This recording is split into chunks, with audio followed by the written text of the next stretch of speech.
Welcome to தீமா kitchen. எல்லோரும் நல்லா இருக்கீங்களா? ரொம்ப நாள் ஆச்சு வீடியோவுக்கு வந்து. நாங்கள் எல்லோரும் நல்லா இருக்கோம். நிறையா ஓன ரெசிபி போடணும்னு நினச்சோம்.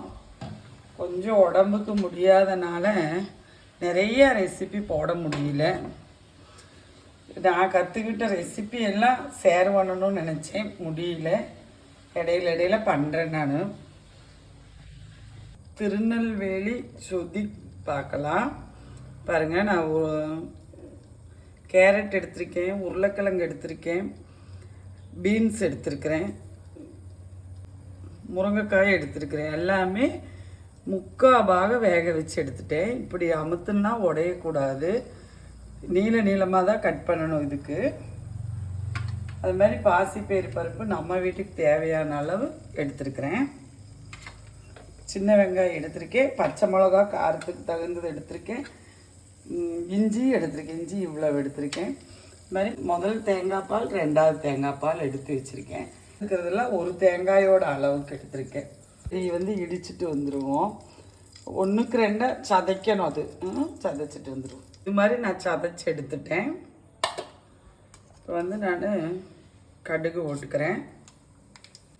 இது வந்து ஆப்பத்துக்கு, சேவைக்கு, இடியாப்பத்துக்கெல்லாம் நல்லா இருக்கும். எல்லாருக்குமே தெரியும். நான் நம்ம வீட்டில் செய்கிறத காட்டுறேன். வெங்காயம் தான் போட்டணும், நல்லாயிருக்கும். போட்டுக்கிறேன். எண்ணெய் வந்து தேங்காய் எண்ணெய் தான் இந்த சொதி குழம்புக்கு வந்து ரொம்ப நல்லாயிருக்கும். நல்ல ஒரு மனம் கொடுக்கும்.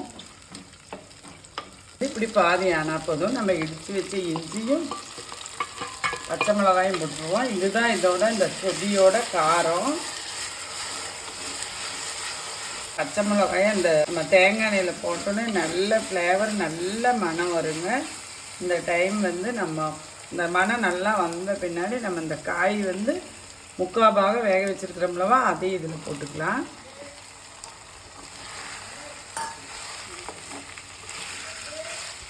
இந்த டைம் வந்து நான் 2வது பால் எடுத்து வச்சுருக்கிறனால அது போட்டுக்கிறேன். நான் வந்து ஒரு தேங்காய், சின்ன தேங்காய், பச்சை தேங்காயை எடுத்து நான் பால் புழிஞ்சிருக்கேன். நம்ம வீட்டுக்கு தேவையான அளவு. நீங்கள் காய்கறி வந்து இதில் பட்டாணி கூட போட்டுக்கலாம். திருநெல்வேலியில கத்திரிக்காய் கூட போடுவாங்க இதில். நான் அதை யூஸ் பண்ணலை. வந்து 2 கொத்து கருகாப்பில்லு. காயில் நான் உப்பு போட்டு வேக வைக்கல, சும்மா தான் வேக வச்சுருக்கேன். இப்போ வந்து இந்த சொதி குழம்புக்கு தகுந்த உப்பு போட்டுட்டேன்.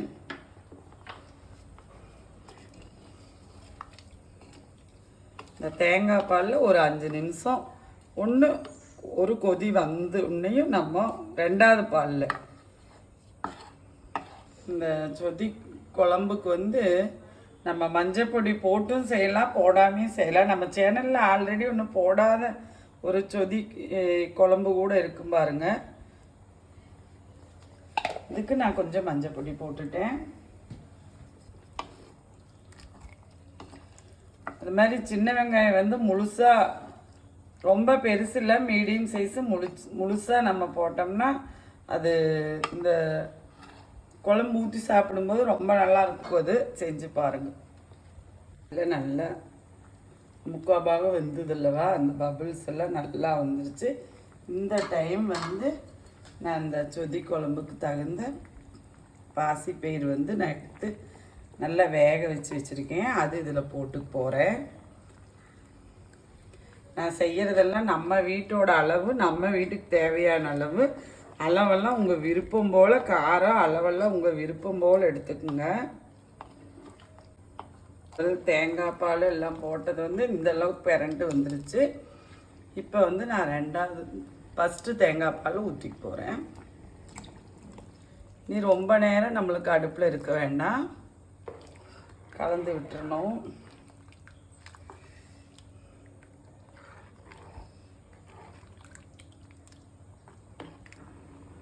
பாருங்கள், நமக்கு சொதி வந்து ரெடி ஆயிடுச்சு. இந்த டைம் வந்து மல்லித்தலை ஓட்டலாம், கொதிக்கக்கூடாது. நம்ம 2வது தேங்காய் பால் ஊற்றணுன்னையும் எனக்கு வந்து மண் சட்டிங்கிறதுனால அந்த சூடு வந்து நிற்கும். நீங்கள் வந்து இந்த ஓரத்தில் வந்து வேறு பாத்திரத்தில் வைக்கும்போது இந்த ஓரத்தில் ஒரு பபிள்ஸ் மாதிரி வரும் பாருங்க, அப்போ கலந்து விட்டு ஆஃப் பண்ணிடுங்க. வாங்க, நம்ம வீட்டில் சந்தக கூட இந்த சுதி சாப்பிட்லாம் ரொம்ப ரொம்ப ஃபேமஸான ஒரு டிஷ்ஷுங்க. திருநெல்வேலி இல்லை டிஷ்ஷு பாருங்கள், பபிள்ஸ் எல்லாம் வர ஆரம்பிச்சிடும். இப்போ வந்து நான் அடுப்பை ஆஃப் பண்ணிட்டேன். வாங்க, நம்ம வீட்டில் சந்தக கூட சாப்பிட்லாம். இது இடியாப்பம், ஆப்பம், சாதத்துக்குமே ரொம்ப நல்லாயிருக்கும். வாங்க, நம்ம வீட்டில் சந்தக கூட சாப்பிட்லாம். நன்றி, வணக்கம்.